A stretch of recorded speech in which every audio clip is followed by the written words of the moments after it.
आप लोग सभी छात्र फेयर कॉपी बना रहे हैं कि नहीं? क्योंकि कमेंट बॉक्स में देखते हैं कुछ तो लिख के भेज रहा है कि सर बन गया है, सर बना रहे हैं, लेकिन जितने सारे देखते हैं व्यूअर बढ़ रहा है, वो जो पढ़ रहा है उतना सारा कमेंट आ नहीं रहा है कि आप लोग जितना व्यूअर बढ़ रहा है उतना कमेंट आ नहीं रहा है कि सर कॉपी बना या नहीं बना, कॉपी बन रहा है। क्यों कुछ तो भेज रहा है फोटो खींच के, कुछ दिखा रहा है कि कॉपी बन रहा है, तैयार हो रहा है, लेकिन सभी छात्र जो भी हैं, जितना कि अभी मेरे पढ़ाई से पढ़ रहे हैं, उस सब का कॉपी अभी हम लोग को नहीं मिल रहा है। इसलिए हम आप लोग से कहना चाहेंगे कि आप सभी छात्र जितने भी पढ़ रहे हो वो सभी अपना अपना कॉपी तैयार करें। लेकिन आप लोग करते क्या लगता है क्या कि अब कॉपी नहीं बनाते हैं, अब वीडियो को ही बार बार देख लेते हैं, सोचते हैं कि वीडियो को ही दो बार तीन बार देख लेंगे तो समझ में आ जाएगा, या बढ़िया समझ ही गए तो क्या जरूरत है कॉपी लिखना। ये नहीं सोचना है कि हम समझ ही गए हैं तो क्या करेंगे, आपको पूरा का पूरा कॉपी बनाना है जिस तरह से क्लास में करके बनाते हैं। यदि कॉपी बनाते हैं तो नहीं बनाने वाले के बनिस्पत आप लगता है 5 गुना ज्यादा समझिएगा, ठीक है। इसलिए आप लोग से कहना चाहेंगे कि सबसे पहला काम, यदि नहीं भी शुरू किए हैं तो अभी भी ज्यादा 2-3 क्लास ही हुआ है, आज चौथा क्लास है, 3 क्लास हुआ है, तो ज्यादा पढ़ाई नहीं हुआ है। आप लोग उठाइए कलम कॉपी और आज से शुरू कर दीजिए, क्योंकि फिर कुछ लगता है आजकल वाला काम शुरू कर दिया है तुम लोग, जैसा कल से कर लेंगे, आज कॉपी नहीं मिल रहा है, कल लगता है क्या लाल कलम नहीं है इसलिए नहीं हो रहा है, कल से जरूर करेंगे। लेकिन कल वाला काम को छोड़िए, आप लोग सबसे पहला काम कीजिए कि फेयर कॉपी बनाना शुरू कीजिए, ठीक है। तो उसमें देखिए, उम्मीद है कि आप लोग जितना पढ़ाए हैं उतना तक आप लोग कंप्लीट कर लिए होंगे। इस तरह से आगे देखिए हम पढ़ाते हैं कैसे। इसमें देखिए है क्या, पहला ट्रिक इसमें कह रहा है कि यदि x% तथा y% दोनों वृद्धि प्रतिशत हो, मतलब ये x% वृद्धि को दिखा रहा है तथा y% दोनों किसी को दिखा रहा है, वृद्धि प्रतिशत को, तब जो होता है इसका कुल वृद्धि कितना होगा, तो कुल वृद्धि बराबर दोनों प्लस में बढ़ रहा है तो x plus y plus x into Y बटा 100, मतलब टोटल वृद्धि इतना। यदि कहेगा कि कोई दुकानदार पहले 20% बढ़ाता है, फिर उसके बाद 10% बढ़ाता है, तो कुल कितना प्रतिशत का वृद्धि होगा, तो दोनों बार क्या कर रहा है, बढ़ा रहा है, तो x के जगह पे देंगे 20, y के जगह पे 10, फिर प्लस 20 इंटू 10 बटे 100 देंगे, तो वहां पर दोनों प्रतिशत वृद्धि को दिखा रहा है। इसलिए देखिए दोनों किस चीज में लिए हैं, प्लस में लिए हैं। आ गया दूसरा फॉर्मूला, यदि x तथा y दोनों क्या कर रहा है, कमी प्रतिशत को दिखा रहा है, कहेगा वहां पर, ठीक है, प्रतिशत कमी को दिखा रहा है, तो यहाँ पर देखिए कमी तो माइनस होगा, तो x को क्या लिखे, -x, y भी प्रतिशत कमी है तो -y। यहाँ पर देखिए क्या किए हैं, फार्मूला तो प्लस का होता है पक्ष y, तो x भी निगेटिव -x और y भी निगेटिव तो -y, और दोनों को गुना करेंगे तो माइनस माइनस मिल के प्लस है ना हो जाएगा। इसीलिए यहाँ पर क्या दिए हैं, डायरेक्ट एक के बार में हम लोग वहाँ क्या लिख दिए हैं, प्लस लिख दिए हैं। तो x का मान भी यहाँ बैठाए हैं निगेटिव और y का मान भी बैठाए हैं निगेटिव, और दोनों निगेटिव इंटू निगेटिव मिलके पॉजिटिव, फॉर्मूला का पॉजिटिव तो है ही, तो -x -y प्लस xy बटा 100, ठीक है। तो ये ध्यान देना है कि यदि दोनों प्रतिशत वृद्धि हो रहा है तो यहाँ पर टोटल क्या होगा, वृद्धि ही होगा। यदि दोनों प्रतिशत कमी को दिखा रहा है तो यहाँ प्रतिशत कमी ही होगा। अब देखिए इसमें क्या करेगा, अगला कह रहा है कि यदि x% वृद्धि प्रतिशत को तथा y% कमी प्रतिशत हो, क्या कह रहा है, मतलब x जो है वह वृद्धि प्रतिशत को दिखा रहा है और y जो है वह प्रतिशत कमी को दिखा रहा है, तब उसका फॉर्मूला, तब या तो वृद्धि हो सकता है या कमी हो सकता है। वो तो निर्भर करता है कि कितना % बढ़ाया या कितना % कम किया। यदि अधिक % बढ़ा देगा, कम करेगा तो प्रतिशत वृद्धि हो जाएगा। यदि वृद्धि करेगा कम और कमी करेगा ज्यादा तो प्रतिशत कमी हो जाएगा। इसलिए हम एक में लिख दिए वृद्धि या कमी प्रतिशत बराबर, तो क्या है, x क्या है यहाँ पर वृद्धि। देखिए यदि x% की वृद्धि हो तो प्लस में लिखेंगे x को प्लस, और y% कमी को दिखाता है तो कमी है तो -y, यहाँ पर देखिए ओरिजिनल तो फॉर्मूला होता है यहाँ पे प्लस ही, लेकिन x बढ़ रहा है तो प्लस में x और y घट रहा है तो माइनस में y, और प्लस और माइनस मिल के क्या हो जाएगा माइनस, इसीलिए यहाँ पे क्या दे दिए हम लोग माइनस दे दिए हैं। तो ये हम लोग याद रखें तो पता चलेगा आपको, सब फॉर्मूला रखना पड़ेगा, रखना नहीं है, सीधा दिमाग में ये सेट करना है कि यदि वृद्धि हो रहा है तो पॉजिटिव लेंगे, यदि वो घट रहा है तो निगेटिव लेंगे। तो प्लस एक्स माइनस वाई और प्लस एक्स और माइनस वाई मिलके प्लस माइनस मिलके माइनस, इसीलिए माइनस हो गया एक्स इंटू वाई बटा 100। इसका फॉर्मूला क्या याद रखेंगे, X minus Y minus X Y बटे 100।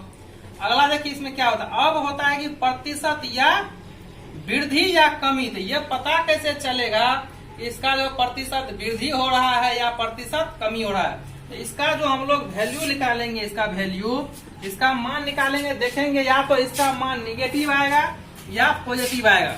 ठीक है, हो सकता है कि 5% आ जाए या माइनस 5% आ जाए। तो यदि प्लस में आ गया 5% मतलब धनात्मक हुआ, यदि माइनस में आ गया 5% तो ऋणात्मक हुआ। यही कहना चाहता है, नोट में देखिए लिखा हुआ है, यदि मान धनात्मक मतलब पॉजिटिव होने पर प्रतिशत वृद्धि को, यदि उसका मान धनात्मक आता है तो प्रतिशत वृद्धि को, तथा यदि ऋणात्मक होने पर, यदि उसका मान ऋणात्मक होगा तो प्रतिशत कमी को दर्शाएगा। यदि उसका मान निकालेंगे हम लोग, यदि उसका मान धनात्मक आ गया तो प्रतिशत वृद्धि को दिखाएगा, और यदि उसका मान ऋणात्मक आ गया तो प्रतिशत कमी को दिखाएगा।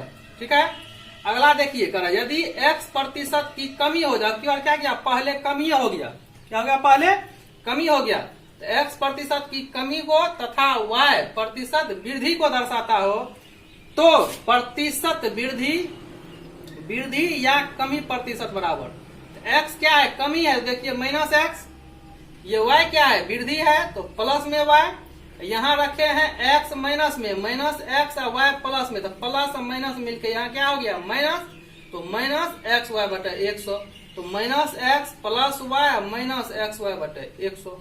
ठीक है, अब यहाँ पर भी इसका मान या तो धनात्मक हो सकता है या ऋणात्मक।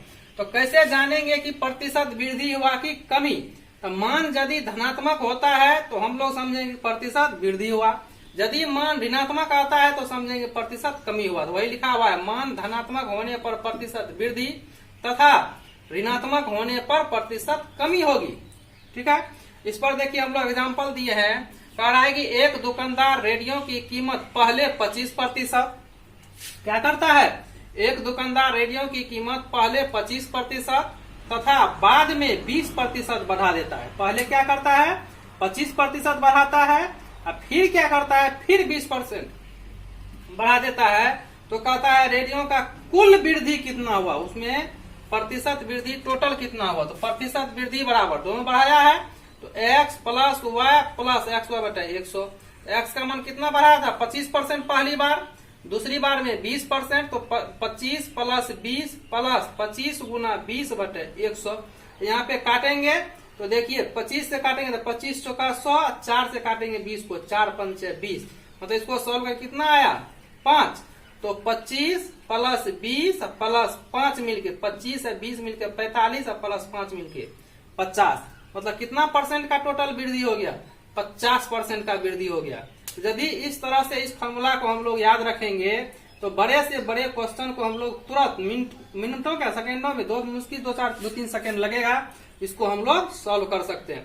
तो अब देखिए इसमें एक तरह से देखा जाए तो फॉर्मूला कितना हो गया, एक यहाँ पे कितना 2 3 4, इसमें क्या को फॉर्मूला है 4 को। तो हम आपको अलग अलग दिखाने के चलते इसको हम 4 बार लिखा दिए हैं, लेकिन आप लोग को इतना याद नहीं करना है। यदि इस चारों फार्मूला को अलग अलग याद रखिएगा तो पता चलेगा इस तरह से ढेर सारा फार्मूला हो जाएगा। तो हम आपको एक छोटा सा ट्रिक बताते हैं कि किस तरह से इसको एक ही फार्मूला याद रखेंगे, उस पर ये चारों क्वेश्चन बन जाएगा। ठीक है, इसका एक ही मेन फार्मूला क्या है x plus Y plus X Y बटे 100, सीधा सीधा एक फार्मूला। इस चारों के बजाय इतना हम लिखाए हैं, इस चारों के बजाय एक ही फार्मूला आप लोग यहाँ याद रखिए, x plus Y plus X Y बटे 100। इस फार्मूला को याद रख लेंगे इसमें एक कितना चीज है, एक ठो एक्स है, एक ठो वाई, इसके अलावा कुछ है नहीं। इसका मतलब इसमें क्या गो चीज इन्वॉल्व रहना चाहिए, 2 गो चीज इन्वॉल्व रहना चाहिए। क्या गो चीज, 2 ठो चीज इन्वॉल्व रहना चाहिए। तब इसमें हम लोग किस तरह से, एक ही फार्मूला, ये रामबाण है, एक ही फार्मूला याद रखिए, गेट पुट द वैल्यू और गेट द रिजल्ट। सीधा इसमें क्या करेंगे हम लोग, पुट करेंगे वैल्यू और तुरंत हमको रिजल्ट आ जाएगा। तो इस फार्मूला को जो याद रखेंगे सिर्फ इसको, तो सिर्फ ये ध्यान देना है कि यदि वृद्धि कर रहा है तो पॉजिटिव के साथ रखेंगे, यदि निगेटिव कर रहा है तो माइनस के साथ रखेंगे। एक्स और वाई का मान 2 ही मान्य देगा। यदि कह रहा है एक्स प्रतिशत का वृद्धि हो रहा है, वाई प्रतिशत का वृद्धि हो रहा है, तो प्लस में एक्स, प्लस में वाई, प्लस में एक्स और प्लस में वाई, तो एक्स इंटू वाई मिलकर फिर पॉजिटिव हो जाएगा। यदि कहेगा कि एक्स प्रतिशत की वृद्धि होता है और वाई प्रतिशत की कमी होता है, तो प्लस में देंगे एक्स, माइनस में देंगे वाई। यहाँ प्लस से रहने देंगे पहली बार, यहाँ एक्स का मान देंगे प्लस में, वाई का मान देंगे माइनस में। तो फिर प्लस और माइनस मिलके इसको क्या करेगा, माइनस कर देगा। और उसका मान यदि निकालेंगे, यदि उसका मान धनात्मक हुआ तो कहेंगे कि वह प्रतिशत वृद्धि को दिखा रहा है। यदि उसका मान ऋणात्मक हुआ तो कहेंगे हम लोग किसको दिखा रहा है, प्रतिशत कमी को दिखा रहा है। तो इसका मेन फॉर्मूला एक यही है, इसको आप लोग याद रखिए। और इसमें साइन के साथ, मतलब साइन मतलब चिन्ह, पॉजिटिव और नेगेटिव चिन्ह के साथ इसका मान रख दीजिए। क्वेश्चन को कितना घुमाएगा आपको उतना घूमने की जरूरत नहीं है। सिर्फ एक वैल्यू, एक फॉर्मूला से आप लोग सब सारा का मान निकाल सकते हैं। जिसमें कि एग्जाम्पल एक तो हम दे चुके हैं, दूसरा एग्जाम्पल देखिए हम फिर दे रहे हैं आगे। अगला एग्जाम्पल देखिए क्या कहता है। इसमें सभी फॉर्मूला पे आप लोग को एक क्वेश्चन हम बनाते हैं। इससे पहले एक क्वेश्चन बना दिए हैं। अब देखिए अगला एग्जाम्पल इसका। अगला एग्जाम्पल क्या कहना चाहता है, कहता है यदि किसी आयत के लंबाई में, किसी आयत की लंबाई में 20% की कमी तथा चौड़ाई में 10% की कमी की जाती है, तो उसके क्षेत्रफल में कुल कितने प्रतिशत की कमी होगी। तो प्रतिशत कमी बराबर दोनों जगह कमी हो रहा है, तो minus X minus Y plus X Y बटे 100। ठीक है, तो माइनस 20 माइनस 10 प्लस 20 गुना 10 बटे 100। दोनों जीरो कैंसिल, 100 जीरो इससे, 1 जीरो इससे कैंसिल। माइनस 20 माइनस 10 प्लस में 2 कितना बचा, माइनस 28।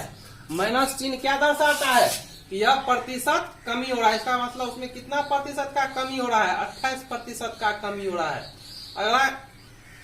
अगला एग्जाम्पल देखिए। अगला एग्जाम्पल कह रहा है किसी त्रिभुज के आधार को 40% बढ़ाया जाता है। किसी त्रिभुज के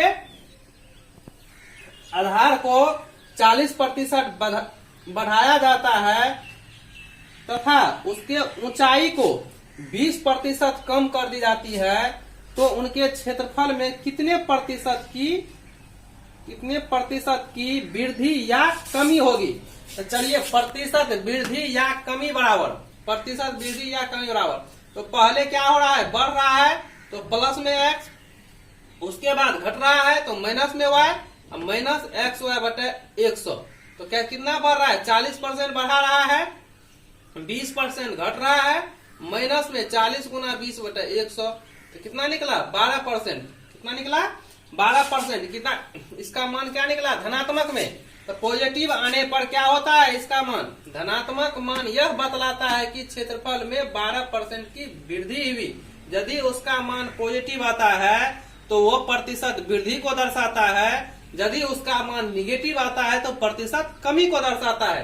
तो यहाँ पर देखिए क्या निकला पॉजिटिव, इसलिए धनात्मक मान यह बतलाता है कि क्षेत्रफल में 12% की वृद्धि हुई। अगला क्वेश्चन देखिए। नेक्स्ट क्वेश्चन कह रहा है कि लॉकडाउन होने से कोई दुकानदार टीवी के मूल्य में 20% की कमी करते हैं। क्या हुआ, सभी दुकान जो बंद होने लगा तो माल नहीं बिकने लगा, उसमें क्या किया, उसके टीवी के मूल्य में 20% का कमी कर दिया, जिससे बिक्री 10% बढ़ गया। तब लोग क्या सोचा कर चलो अरे दाम घट गया ले लेते हैं। तो क्या जिससे बिक्री क्या होता है 10% बढ़ जाती है, तो बिक्री पर क्या प्रभाव पड़ेगा। तब उसमें देखिए उसको प्रतिशत लाभ होगा कि हानि होगा। तो प्रतिशत वृद्धि या कमी बराबर, तो पहले घटा है तो माइनस में x, फिर बढ़ा है खरीदने वाला बढ़ गया तो प्लस में y माइनस एक्स वाई बटा 100, तो माइनस 20 प्लस 10 माइनस 20 गुना 10 बटा 100, तो माइनस 20 प्लस में 10 माइनस में दोनों जीरो कटा, एक तो ये जीरो कटा इससे, ये जीरो कटा इससे, कितना बचा माइनस में 2, तो माइनस 20 प्लस 10 माइनस 2 कितना बचा माइनस में 12%, माइनस में 12%। तो ये निगेटिव चिन्ह क्या दर्शाता है, ऋणात्मक मान यह बतलाता है कि टीवी की बिक्री में 12% की कमी हुई है। मतलब यह निगेटिव चिन्ह क्या बताता है कि टीवी के बिक्री में कमी आ गई है। इस तरह से देखिए ये क्वेश्चन कितना, ये ट्रिक शॉर्ट नियम से कितना जल्दी और सही बनता है।